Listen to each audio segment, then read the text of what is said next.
ઓમ શ્રી ગણેશાય નમઃ. જય શ્રી કૃષ્ણ મિત્રો. તુલસીજીને પાણી ચડાવતી વખતે બોલો આ 3 શબ્દ. મિત્રો, આ ખૂબ જ અગત્યનો વિડીયો છે. આપણે હરેક સ્ત્રીઓ હરેક ઘરમાં તુલસીજી હોય છે અને પાણી ચડાવતા હોઈએ છીએ.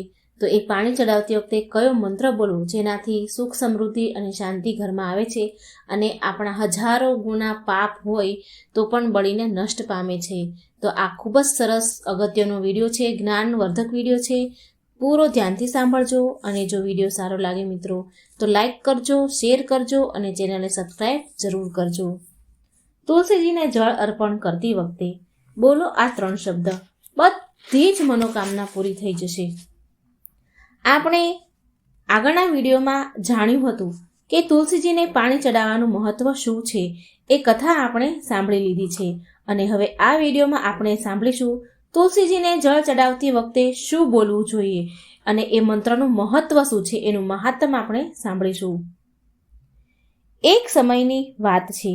દેવી સત્યભામાએ ભગવાન શ્રી કૃષ્ણને તુલસીજીને જળ ચડાવવાનું મહત્વ પૂછ્યું હતું. ત્યારે ભગવાને તેનું મહત્વ જણાવી દીધું હતું. આગળ દેવી સત્યભામા કહે છે કે હે પ્રભુ, તમે મને તુલસીજીને જળ ચડાવવાનું મહત્વ તો કહી દીધું, પણ મારા મનમાં હવે એ જાણવાની ઈચ્છા છે, જિજ્ઞાસા છે કે તુલસીને જળ કેવી રીતે અર્પણ કરવું જોઈએ, શું બોલવું જોઈએ, તુલસીને જળ અર્પણ કરવાની સર્વોત્તમ વિધિ કઈ છે તથા તુલસીને જળ આપવાનો મંત્ર કયો છે. મને આ બધા પ્રશ્નોનો ઉત્તર આપો પ્રભુ. ત્યારે ભગવાન શ્રી કૃષ્ણ બોલ્યા, હે પ્રિય, જે પ્રકારે મેં તમને તુલસીને જળ ચડાવવાનું મહત્વ જણાવ્યું એ પ્રકારે તુલસીને જળ આપતી વખતે બોલવાવાળો મંત્રનું મહત્વ પણ બહુ છે. આ મંત્ર માત્ર 3 શબ્દનો છે, પણ આનો પ્રભાવ બહુ જ પ્રભાવશાળી છે. જે પણ મનુષ્ય નિત્ય તુલસીજીને જળ આપતી વખતે તેના મુખેથી આ 3 શબ્દ બોલે છે તો સાક્ષાત લક્ષ્મીજી તેના ઘરમાં પ્રવેશ કરે છે. તેની દરિદ્રતા સમાપ્ત થઈ જાય છે તથા ધન ધાન્યની પ્રાપ્તિ થાય છે. મંત્ર બતાવતા પહેલા તુલસીજીના આ મંત્રનું મહાત્મય તમને હું સંભળાવું છું. આને તમે ધ્યાનથી સાંભળો. માત્ર આ મંત્રનું મહાત્મય સાંભળવાથી મનુષ્યના બધા જ પાપ નષ્ટ પામે છે અને 100 વર્ષ સુધી તુલસીને જળ અર્પણ કરવાનું પુણ્ય મળે છે. માટે દેવી, તમે આ કથા ધ્યાનથી સાંભળજો. સત્યભામા કહે છે, હે પ્રભુ, હું આ કથા પૂરા ધ્યાનથી મનથી સાંભળીશ. મને તુલસીના મંત્રનું મહત્વ સંભળાવો. શ્રી કૃષ્ણ ભગવાન બોલ્યા, હે દેવી સત્યભામા, દક્ષિણમાં એક અત્યંત સુંદર નગરી હતી. એ નગરમાં સુશર્મા નામનો એક ખોટી બુદ્ધિનો, પાપી બુદ્ધિનો બ્રાહ્મણ રહેતો હતો. પાપીઓમાં તો એ શિરોમણી હતો. તેના જન્મ એક એવા બ્રાહ્મણ પરિવારમાં થયો હતો જે પાપ કર્મ કરવાવાળા શાસ્ત્ર જ્ઞાનમાં શૂન્ય હતા. તે જન્મથી તો બ્રાહ્મણ હતો, પરંતુ અત્યંત દુરાચારી હતો. તેના પૂજા પાઠ કરતો, ન ક્યારે ધ્યાન ધરતો, ન ક્યારે જપ તપ કરતો, ન ક્યારે હવન કરતો, ન ક્યારે અતિથિને સત્કાર આપે. તેના દરવાજે કોઈ આવે, કોઈ અતિથિ, કોઈ ભિખારી આવે તો દાન તો ન આપે, પણ નિર્દયતાપૂર્વક, ક્રૂરતાપૂર્વક તેને ત્યાંથી ભગાડી દેતો. સ્ત્રીમાં વધારે મોહિત હોવાના કારણે તે બધી સ્ત્રીઓમાં વધારે રુચિ રાખતો હતો. પારકી સ્ત્રીઓમાં રંગાયેલો રહેતો હતો. તેને મદિરા પાન કરવાની પણ આદત હતી. સાથે તે માંસ મટન પણ ખાતો. તે દિવસમાં ખેતરોમાં કામ કરી પાંદડાઓ વેચી ઘરનું ગુજરાન ચલાવતો હતો અને રાત્રે વેશ્યાગમન કરતો હતો. આ પ્રકારે એ બ્રાહ્મણે અનેક વર્ષો સુધી જીવન વિતાવ્યું. પછી એક દિવસ સુશર્મા પાંદડા ભેગા કરવા માટે એક ઋષિની વાટિકામાં પહોંચી ગયો. ત્યાં ફરી રહ્યો હતો, ઝાડના પાન તોડી રહ્યો હતો. એક કાળો સાપ આવ્યો એ સમયે અને એ બ્રાહ્મણને કરડી ગયો અને એ જ સમયે એ બ્રાહ્મણનું મૃત્યુ થયું. સુશર્માનું મૃત્યુ થયું. યમના દૂતો તેને લેવા માટે આવ્યા અને યમલોક જવા લાગ્યા. રસ્તામાં તે યમદૂતો સામે બહુ વિલાપ કરવા લાગ્યો. હે દૂતો, મને ક્યાં લઈ જાઓ છો? મને છોડી દો, મારા પ્રાણ પાછા આપો. પરંતુ યમદૂતો એને કહેવા લાગ્યા, અરે દુષ્ટ બ્રાહ્મણ, તારા દુષ્ટ કર્મોના કારણે તને સાપ કરડી ગયો છે અને તારું મૃત્યુ થયું છે. યમરાજા તને જરૂર ઘોર નરકમાં નાખશે. યમના દૂતો બ્રાહ્મણને લઈને યમલોક પહોંચ્યા અને યમરાજા સાથે સામે ઊભા રહી જાય છે. ચિત્રગુપ્તે તે સુશર્મા બ્રાહ્મણના લેખાજોખા નીકાળે છે અને યમરાજાને કહે છે કે હે ધર્મરાજ, આ બ્રાહ્મણે જન્મથી લઈને મૃત્યુ સુધી બહુ પાપ કર્યા છે અને ક્યારેય કોઈ પુણ્યનું કામ કર્યું જ નથી. યમરાજાએ કહ્યું, હે દૂતો, આ બ્રાહ્મણને ઘોર નરકમાં લઈ જાઓ અને ઘોર પાપ કર્યા છે અને નરકમાં નાખી દો. પછી યમના દૂતો તેને ઘોર નરકમાં લઈને નાખી દે છે. અનેક વર્ષો સુધી તે બ્રાહ્મણ નરકમાં યાતના ભોગવે છે. સજા ભોગવ્યા પછી તેને બીજા જન્મમાં બળદનો અવતાર મળે છે. બળદનો જન્મ પામીને એ બોજ ઉઠાવવાનું, ભાર ઉચકવાનું કામ કરવા લાગ્યો. તેનો માલિક તેની પાસે દિવસ રાત કામ કરાવતો. પછી જ્યારે એની શક્તિ ઓછી થઈ ગઈ તો તેને એક લંગડા આદમીને વેચી દીધો. એ આદમી એને પોતાના બોજ ઉપાડવા માટે એ બળદનો ઉપયોગ કરતો હતો. એ બળદની પીઠ ઉપર બેસીને ચારેય બાજુ ગામોગામ ફર્યા કરતો. આ પ્રકારે એ બળદે 8 વર્ષ સુધી એ લંગડા આદમીનો બોજ ઉઠાવ્યો. પછી એક દિવસ એ લંગડો આદમી એની પીઠ ઉપર બેસીને એક પર્વત પર જવા લાગ્યો. એ પર્વત પર બહુ સમય સુધી ચડવાના કારણે એ બળદ બહુ જ થાકી ગયો. એની શક્તિ ક્ષીણ થઈ ગઈ, પૂરી થઈ ગઈ અને પછી તે બેભાન થઈને જમીન પર પડી ગયો અને તેના છેલ્લા શ્વાસ લેવા લાગ્યો.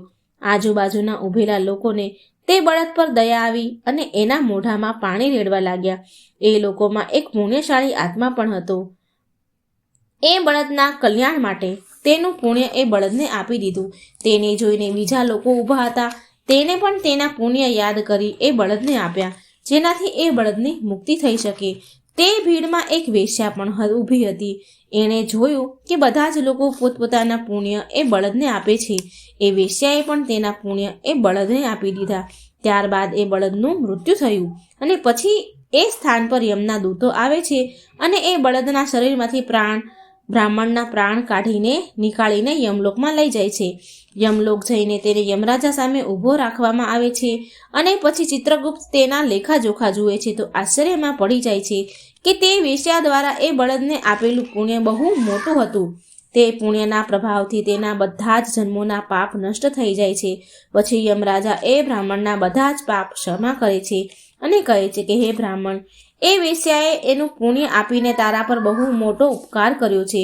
માત્ર એના પુણ્યના કારણે તારા બધા જ જન્મોના પાપ નષ્ટ થયા છે.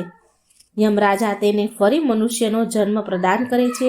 આ વખતે એ પૃથ્વી પર આવીને એક ઉત્તમ બ્રાહ્મણ કુળમાં જન્મ લે છે અને એ મહાન પુણ્યના પ્રભાવથી તેને એ નવા જન્મમાં તેના પૂર્વજન્મની વાત યાદ આવે છે. જ્યારે એ બ્રાહ્મણ મોટો થઈ જાય છે તો તેને યાદ આવે છે કે તેના પાછળના જન્મમાં જ્યારે એ બળદ હતો ત્યારે એક વેશ્યાએ તેને તેના પુણ્ય આપ્યા હતા. માટે તેના મનમાં એ વેશ્યા વિશે જાણવાની ઈચ્છા થઈ અને એ મહાપુણ્ય વિશે જાણવા માટે વેશ્યાના ઘરનું સરનામું શોધી અને શોધતો તેના નગરમાં આવી જાય છે. તે વેશ્યા હવે વૃદ્ધ થઈ ચૂકી હતી. તેને એ વેશ્યા મળી જાય છે તો તે તેની સામે જઈને તેને વારંવાર પ્રણામ કરે છે, વંદન કરે છે અને વેશ્યાનો ધન્યવાદ કરે છે. અને એ વેશ્યા કહેવા લાગી કે હે બ્રાહ્મણ દેવ, તમે કોણ છો? તમે કયા કારણથી મારા જેવી વેશ્યાને ધન્યવાદ આપો છો? મેં તમારું એવું કયું કાર્ય કર્યું છે કે તમે મને ધન્યવાદ કરો છો? તે બ્રાહ્મણ બોલ્યા કે હું એ જ બળદ છું જેને તમે તમારા પુણ્ય આપ્યા હતા. મારા પાપ કર્મના કારણે મને ગયા જન્મમાં બળદનો અવતાર મળ્યો હતો. એ પર્વત પર હું જ્યારે મરી રહ્યો હતો ત્યારે તમે મને તમારું પુણ્ય આપ્યું હતું અને તમારા પુણ્યના પ્રભાવથી મને ફરી મનુષ્યનો જન્મ મળ્યો. તમારા દીધેલા એ પુણ્યના કારણે માને ગયા જન્મના બધા જ પાપો મારા બળી ગયા અને મારો ગયા જન્મની વાતો મને યાદ છે. પરંતુ હે માતા, હું આજે અહીં એ જાણવા માટે આવ્યો છું કે તમે મને એવું એ સમયે કયું પુણ્ય પ્રદાન કર્યું કે જેના કારણથી મારા બધા જ જન્મના પાપ નષ્ટ પામ્યા છે. હું એ પુણ્ય વિશે જાણવા માંગુ છું.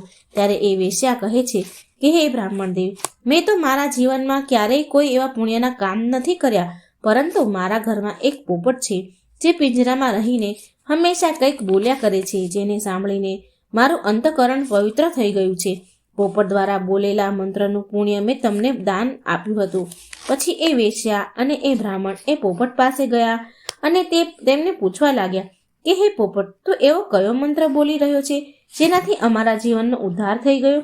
આ મંત્ર તને કોણે શીખવાડ્યો અને આ મંત્રનો અર્થ શું છે?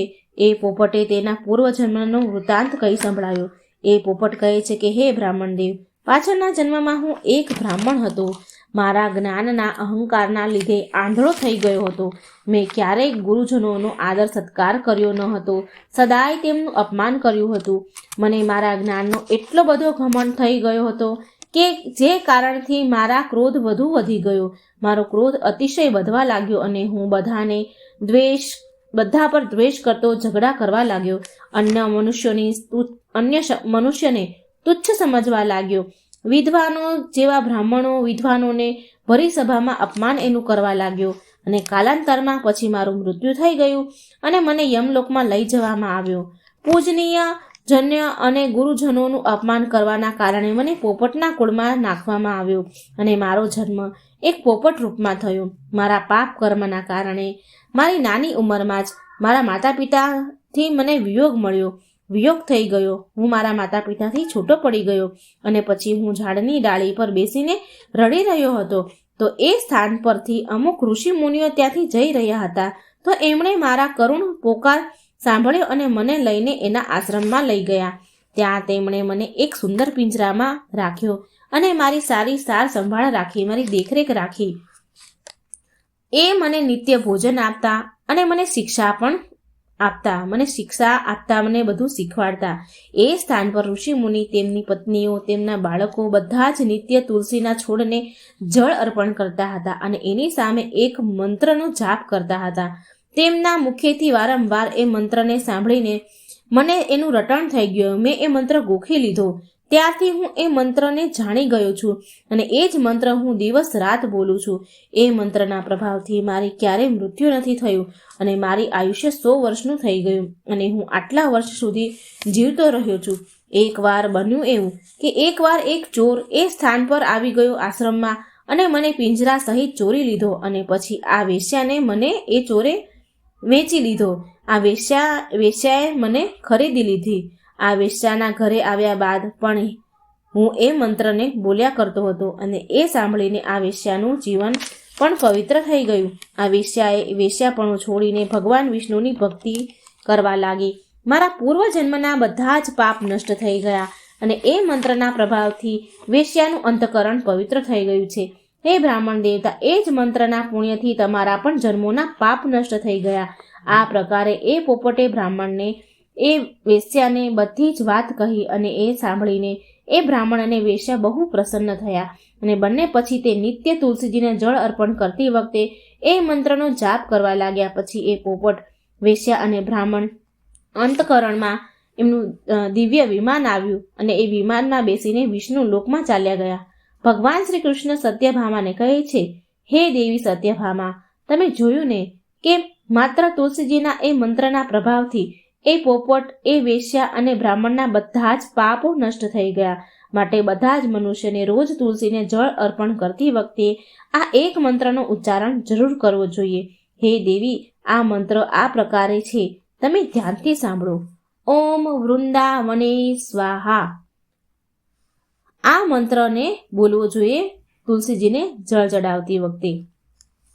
શ્રી કૃષ્ણ કહે છે કે જે પણ સ્ત્રી નિત્ય તુલસી સામે ઊભા રહીને આ મંત્રનો ઉચ્ચારણ કરશે તે સૌભાગ્યશાળી બનશે. જે પુરુષ તુલસી સામે આ મંત્રનો ઉચ્ચાર કરશે તેને અક્ષય ધનની પ્રાપ્તિ થશે. જે ઘરની સામે નિત્ય તુલસીની પૂજા કરવામાં આવે છે તે ઘરમાં સાક્ષાત લક્ષ્મીનો વાસ થાય છે. તુલસીનો મંત્રરાજ કલ્પરૂપ છે. આ સમસ્ત ફળોને પ્રદાન કરનારો છે. માટે જે પણ તુલસી સામે આ મંત્રનું ઉચ્ચારણ કરશે તેને બધી જ સંપૂર્ણ સિદ્ધિઓ પ્રાપ્ત થશે. સ્ત્રીઓએ હંમેશા સ્નાન કરી, વાળ બાંધીને, શેથો પૂરીને નિત્ય તુલસીને જળ ચડાવવું જોઈએ અને આ મંત્રનું ઉચ્ચારણ કરવું જોઈએ. ઓમ વૃંદાવનયે સ્વાહા.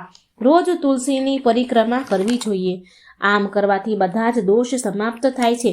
નિત્ય સાંજના સમયે સંધ્યા ટાણે તુલસીજીની સામે તુલસીજીને દીવો કરવો જોઈએ અને તુલસી પાસે બેસીને ભગવાન વિષ્ણુની આરાધના કરવી જોઈએ. તુલસી પાસે દીવો કરવાથી મનુષ્યને ધન ધાન્યની પ્રાપ્તિ થાય છે. હંમેશા હજારો અમૃતના ઘડાથી નવડાવવાથી શ્રી હરિ વિષ્ણુને એટલી તૃપ્તિ નથી મળતી જેટલી તે મનુષ્ય દ્વારા તુલસીનું એક પાન ચડાવવામાં પ્રાપ્ત થાય છે. 10,000 ગાયના દાન કરવાથી મનુષ્ય જે ફળ પ્રાપ્ત કરે છે એ જ ફળ માત્ર તુલસી પત્રના દાનથી મેળવી લે છે. જે મનુષ્ય તેના મૃત્યુના સમયે એના મુખમાં તુલસી પત્રનું જળ પામી લે છે તે સંપૂર્ણ પાપોમાંથી મુક્ત થઈને શ્રી કૃષ્ણના ધામમાં જાય છે. શ્રી કૃષ્ણ કહે છે, પૂર્ણિમા, અમાવસ્યા, દ્વાદશી અને સૂર્ય સંક્રાંતિના દિવસે મધ્યાહનકાળ, રાત્રિ અને શૌચના સમયે તેલ લગાવીને સ્નાન કર્યા વગર અથવા હાથ પગ ધોયા વગર રાત્રિના કપડાં પહેરીને તુલસીના પત્ર તોડે છે તે મહાપાપી હોય છે. શ્રાદ્ધ, શ્રદ્ધા, વ્રત, દાન, ધર્મ તથા દિવ્ય પૂજા માટે તોડેલા તુલસીપત્ર વાસી હોવા છતાં પણ 3 રાત્રિ સુધી પવિત્ર રહે છે. તુલસીનો એક પત્ર તોડ્યા વગર તુલસી પાન સાથે આગળનો અગ્ર ભાગ તોડવો જોઈએ. તુલસીની મંજરી બધા જ ફૂલો કરતાં વિશેષ ગણવામાં આવે છે. મંજરી તોડતા સમયે તેના પત્તીઓ પણ તેની સાથે રહેવું એ આવશ્યક માનવામાં આવે છે. પૂજ્ય ભાવથી છોડને હલાવ્યા વિના તુલસીના આગળના ભાગને તોડવા જોઈએ. આનાથી પૂજાનું ફળ લાખ ગણું વધી જાય છે. તુલસીના પાનને ક્યારેય નખથી ન તોડવા જોઈએ. આનાથી પાપ લાગે છે. રાત્રે તુલસીના છોડને ક્યારેય સ્પર્શ ન કરવો જોઈએ અથવા તેના પત્તા ન તોડવા જોઈએ. આમ કરવું અશુભ મનાય છે. રાત્રે તુલસીનો છોડ નિંદ્રા અવસ્થામાં હોય છે. આવા અવસ્થામાં પાન તોડવાથી પાપ લાગે છે.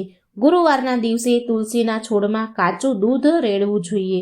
દૂધ ચડાવતા સમયે ઓમ નમો ભગવતે વાસુદેવાય આ મંત્રનો જાપ કરવો જોઈએ. તુલસીના છોડ પાસે શાલિગ્રામ રાખો અને તેના પર તુલસી પત્ર ચડાવો. પૂજામાં શાલિગ્રામને દૂધથી પલાળેલા હળદરનું તિલક એટલે કે ચાંદલો જરૂર કરવો. શાલિગ્રામ ઉપર તુલસી પત્ર મૂકીને ચંદન લગાવવું જોઈએ.